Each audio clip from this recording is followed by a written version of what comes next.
Olá! Hoje nós vamos iniciar o capítulo 12.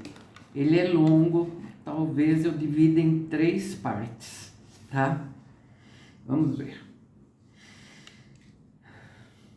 Os cipestres ergueram-se diante da porta da casa de Diodoro, e diante desta porta, disse Íris a seu filho, um pai desesperado chora sua filha. Uma mãe de coração despedaçado sente-se inconsolável. E eu não sou senão tua mãe. Lembra-te de teu pai. Mas só tu sofres. Não ouves o grito alheio de aflição, mas só o teu. Quando eras criança, vivias como criança, mas agora és um homem e deves pôr de lado as coisas infantis. Pensa que o mundo é todo ele um sonho de doçura e felicidade? Isso é sonho de loucos, dos que serão crianças para sempre, dos que se apavoram diante da noite e querem ter rouxinóis, como Édom, cantando eternamente, para que eles nunca ouçam a voz da tragédia. Felicidade. Os que dizem que ela existe, que devia existir, que os homens têm direito a ela apenas porque nasceram, são como crianças idiotas cujos lábios balbuciantes estão úmidos de mel. Fechaste tua porta àquele escravo, teu professor, Cusa, e ao médico, Queptá. Fechaste tua porta em meu rosto. Vai vingar-te do mundo, porque a criatura que amavas te deixou. Vai vingar-se de Diodoro, que te ama e te valoriza como a um filho. Vai vingar-te dos deuses. Irás perambular pelo mundo e tudo ficará desolado. É o que acreditas. Mas eu te digo que Diodoro será confortado quando seu filho nascer e te esquecerá, ou pensará em ti com desprezo. Teu professor terá outro aluno. Só eu me lembrarei de ti, eu, tua mãe, que não viste como uma mulher sem marido e sem filho. Ela tremia em sua cólera. Para além das portas e janelas, as chuvas e os ventos outonais carpiam. Íris entrara no quarto de dormir do filho e, à luz triste da tarde, vira-o à mesa, a cabeça entre as mãos. Mas pela primeira vez, depois de muito tempo, ele estava ouvindo. O rosto lívido dele contorceu-se de dor silenciosa. Ah, recebestes tuas bênçãos, exclamou Íris. Tens sido rodeado de amor. Não és escravo, és um homem livre, nascido livre. Que sabes das horríveis dores e agonias do mundo? És jovem, foste educado, mas não levantarás tua dor como um homem. Tal Orfeu deves chorar eternamente. Eu vi sofrimento e morte muitas vezes, falou Lucano, a voz rouca de quem esteve silencioso por muito tempo. Não são coisas pouco familiares para mim. Agora seus olhos fundos brilhavam na sombra e ele apertava os punhos cerrados contra a mesa. Sabes quais têm sido os meus pensamentos durante essa semana? Que Deus é um torturador, que o mundo é um circo, onde homens e animais são dados selvagemente à morte, sem razão, sem consolo. Íris regozijava-se consigo mesma por seu filho ter mostrado finalmente alguma emoção, mas disse severamente: é coisa má blasfemar contra os deuses. As palavras de Lucano, porém, jorraram dele como um regato incontido. Para que nasce um homem? Nasce só para torcer-se em tormento e depois morrer tão ignominiosamente como viveu e da mesma maneira sombria. Grita para Deus, mas não recebe resposta. Chama por Deus, chama por seu carrasco. Seus dias são curtos e nunca livres de tormentos e dores. Sua boca se extingue no pó e ele desce a seu túmulo, e o horrível enigma permanece. Quem voltou do túmulo com uma mensagem de conforto? Que Deus já disse: levanta-te e eu aliviarei tua carga e guiarei tua vida. Não, nunca houve tal Deus, nunca haverá tal Deus. Ele é nosso inimigo. Olhava para os punhos, depois abriu-os e voltou as mãos de forma a olhar para as palmas e para os dedos. Seu rosto mostrou-se áspero e duro de ódio. Aprenderei a derrotá-lo, murmurou. Arrancarei dele as suas vítimas. Afastarei a sua dor dos desamparados. Ele estende sua mão para uma criança e eu golpearei aquela mão para afastá-la. Quando ele decretar morte, eu decretarei vida. Essa será a minha vingança sobre ele. Levantou-se, estava fraco, pois quase não se havia alimentado. Cambaleou e agarrou-se à beirada da mesa. Levantou-se. Olhou para sua bela mãe e viu lágrimas em seus olhos. Deu um grito e tombou de joelhos diante dela, rodeando-lhe a cintura com os braços e encostando a cabeça contra seu corpo. Íris colocou as mãos sobre a cabeça do filho e abençoou-o silenciosamente. Depois curvou-se e beijou-lhe a testa.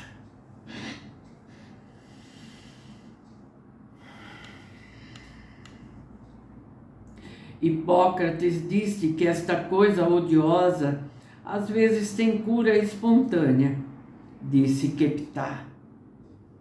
Comentou em certa ocasião que se tratava de uma visita dos deuses, que certamente, numa ocasião destas, não se mostram melhores do que os homens. Recomendava infusões e destilações de determinada erva para aliviar o estranho tormento e aconselhava tampões empapados em vinho e poções para o alívio de mulheres afligidas pela moléstia que as devora nos lugares secretos. Para homens, aconselhava cauterizações e castrações.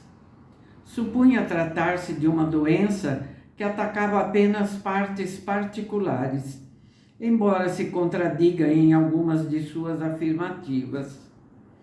Trata-se de uma doença só ou de muitas? Um seu aluno considerava-a aparentada com a lepra, quando ataca a pele. Trata-se da mesma coisa, quando uma verruga aumenta de tamanho, escurece e mata rapidamente? Será também a doença branca a que destrói o sangue e torna-o pegajoso ao toque, como xarope? É isso que destrói os rins, os pulmões, o fígado, os intestinos? Hipócrates não tem certeza, mas eu tenho. É o mesmo mal, com manifestações diferentes. E o pior dos males, pois chega como um ladrão pela noite, e só ao fim a vítima grita e pede morte, quando a faca se revolve em seus órgãos. Estavam ele e Lucano num pequeno hospital arranjado para os escravos. 5 camas se viam ocupadas por homens e mulheres que gemiam e se debatiam. 3 escravos seguiam-nos com vasilhas de metal, olhos, tiras de linho branco. Outro escravo levava uma bandeja de pequenos frascos repletos de líquidos. O médico e Lucano tinham parado ao lado do leito onde um homem arquejava, na mais pura das agonias. O lado esquerdo de seu rosto fora corroído pelo mais monstruoso gusano, a carne viva e lacerada, o lábio entumecido e destilando sangue. O escravo ergueu os olhos para o médico, que o contemplava com tristeza, e Lucano ficou a olhar para ele em amargo desespero. Murmurou para Keptá: não seria com certeza mais misericordioso dar-lhe uma poção que lhe trouxesse paz e morte? Keptá sacudiu lentamente a cabeça. Hipócrates declarou que isto é proibido. Quem sabe em que instante a alma tomará conhecimento de Deus? Deveríamos matar o sofredor esta noite, quando pela manhã este conhecimento viria. Além disso, o homem não pode dar vida. Portanto, não lhe compete dar morte. Essas são coisas reservadas apenas para ele, que é impenetrável para as nossas naturezas e que se move em mistérios. Mata-me, exclamou o escravo, debatendo-se em sua cama. Agarrou o braço do médico com sua mão esquelética. Dá-me a morte. Sua voz gaguejou num jato de sangue. Keptá voltou-se para Lucano, que olhava com horror para o homem que sofria. Tocou-lhe no braço, e Lucano moveu a cabeça e fixou os olhos nele com obstinada severidade e acusação. Terias privado Rúbria de uma hora de sua vida? E eu te digo que ela sofreu tanto quanto este homem, e ainda mais. Embebeu um chumaço de linho num líquido branco que derramou de um dos frascos. Lucano cerrava os dentes com ódio. Que tinha feito contra os deuses aquele pobre escravo, um jardineiro, para merecer tal coisa? Fora uma alma inocente, dedicada, deleitando-se com as flores, orgulhoso de suas cercaduras, amando seus lírios, confortando suas rosas como um pai. Havia milhões menos merecedores de paz e de vida do que ele. O mundo estava repleto de monstros que comiam, bebiam e riam, e cujos filhos dançavam nos jardins agradáveis de seus lares e não conheciam pragas. Keptá, com grande delicadeza, tomou a mão que o escravo atirara para ele e segurou-a com firmeza. Ouve-me, disse-lhe, porque és um bom homem e vais compreender-me. Há quem tenha esta doença, mas no espírito, e digo-te que eles suportam mais do que tu. Quando tua boca esguicha sangue, suas almas esguicham violência e veneno. Onde tua carne está dilacerada, os corações deles estão dilacerados. Níger, eu te juro que és mais feliz do que eles. O escravo começou a soluçar e seus olhos tornaram-se grandes e imóveis. Sussurrou entre seu sangue: sim, Senhor. Selvagem escárnio corroía Lucano como um ácido. Observou Keptá colocar o chumaço de linho molhado sobre o horroroso rosto desfigurado. O escravo arquejava. Os outros escravos, menos aflitos, olhavam lá de suas camas. Então, finalmente, nos olhos do doente, surgiu um alívio úmido, uma tranquilização trêmula. Uma lágrima correu do canto de sua pálpebra. Keptá apanhou um copo e colocou o braço sobre a cabeça do escravo, erguendo-a tão ternamente quanto uma mãe ergue seu filho. Chegou o copo junto dos lábios torcidos e lentamente Níger bebeu, em comovente obediência. Quando Keptá tornou a colocar-lhe a cabeça no travesseiro, Níger já adormecera, gemendo baixinho. Keptá contemplou-o enigmaticamente durante um longo momento.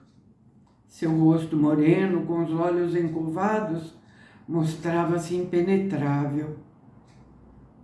Já invadiu a laringe, murmurou. Ele não viverá muito. Voltou-se para um dos escravos.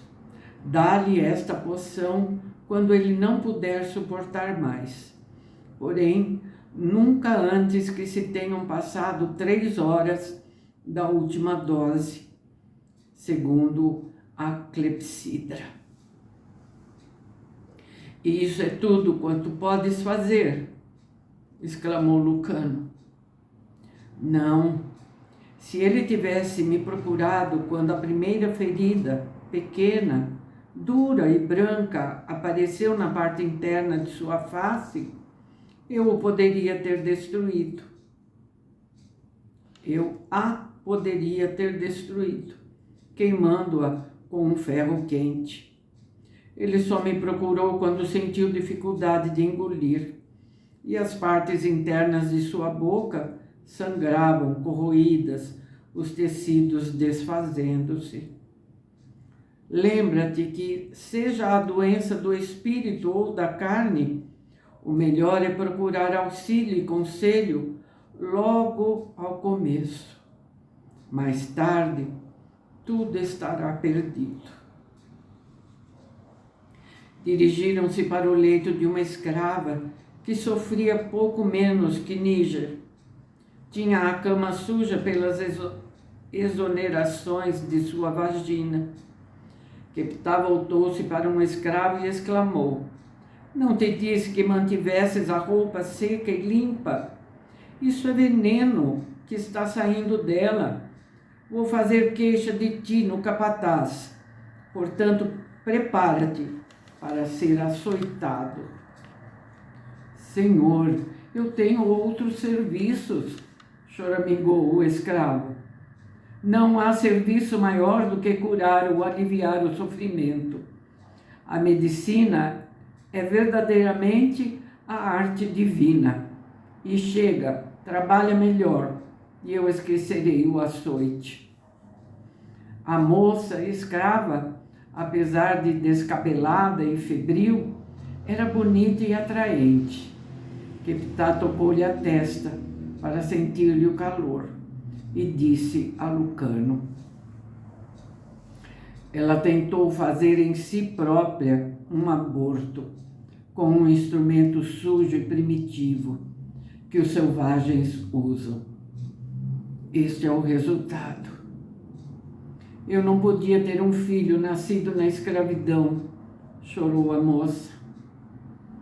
Sombriamente, Keptá falou: O pensamento foi virtuoso, a ação não o foi. Devias ter mantido a virtude. Tens um mau senhor? Se lhe tivesse pedido um marido, ele o haveria dado. Esta casa é uma casa virtuosa, mas tu foste leviana, por capricho e luxúria. Não tens culpa. Ensinaram-te a ler e escrever, a fiar e cozer, a cozinhar e a fazer outros serviços valiosos. Não eras como as escravas de Roma, que são chamadas ao leito de seu senhor, quando a ele bem lhe parecer. Ah, bem, vamos examinar-te. Antes, porém, lavou as mãos com água e depois esfregou-lhes um óleo de odor pungente. Então examinou a moça, que chorava, e tocou seus órgãos inflamados, que destilavam pus. Vou morrer, Senhor, exclamou Júlia, aterrorizada. Keptá não respondeu. Torceu um pedaço de linho, formando com ele um delgado cone. Peraí, gente, que entrou uma... Perdão. Torceu um pedaço de linho, formando com ele um delgado cone branco. Mergulhou no líquido de um dos frascos. A moça empalideceu, mas Keptá, com firmeza, afastou-lhe as pernas e introduziu o cone em seu corpo. Ela gritou.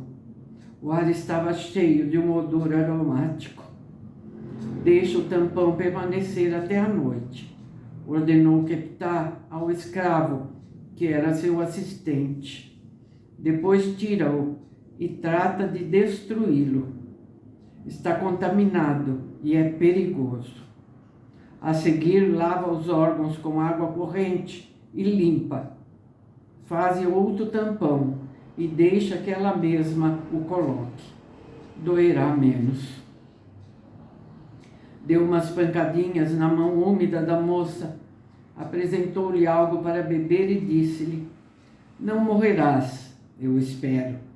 Viverás para pecar um pouco mais, é o que receio. Olhou para Lucano. Visita-a ao cair da noite.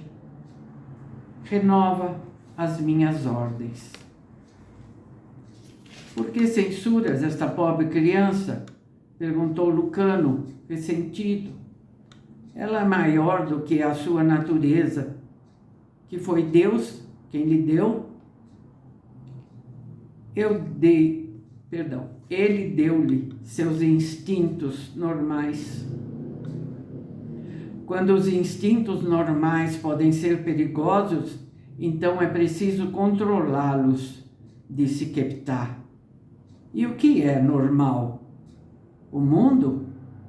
Precisamos disciplinar-nos para enfrentar as urgências do mundo, a fim de não sermos como os animais. A moça, um tanto aliviada, sorria para Lucano, dengosamente.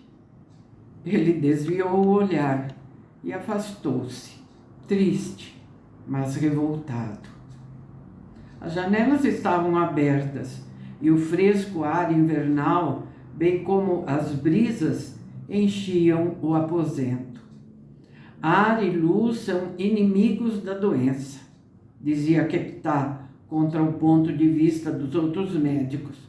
A limpeza também é um inimigo, para não mencionar o respeito próprio e a estima pela carne, na qual o espírito está enroupado. Pararam junto à cama de uma mulher jovem e graciosa, que mostrava um ventre enorme. Ao lado dela, acocorado, estava seu marido, igualmente jovem e bonito, cujo rosto mostrava lágrimas. Levantou-se ansiosamente e olhou para Keptá, com olhos brilhantes e urgentes. Ah, Senhor, disse ele, Seguramente ela está grávida e a criança vai nascer logo. Keptá suspirou. Já te falei, Glauco, isso não é criança, mas um grande tumor. Ela precisa retirá-lo, pois caso contrário, morrerá. Deixei o caso em tuas mãos, embora pudesse ter operado antes. Esperaste, e assim diminuíste suas possibilidades de viver. Não é mais possível. Faze agora a tua escolha. Senhor, eu não passo de um escravo. Tu só tens de ordenar, disse Glauco lacrimoso.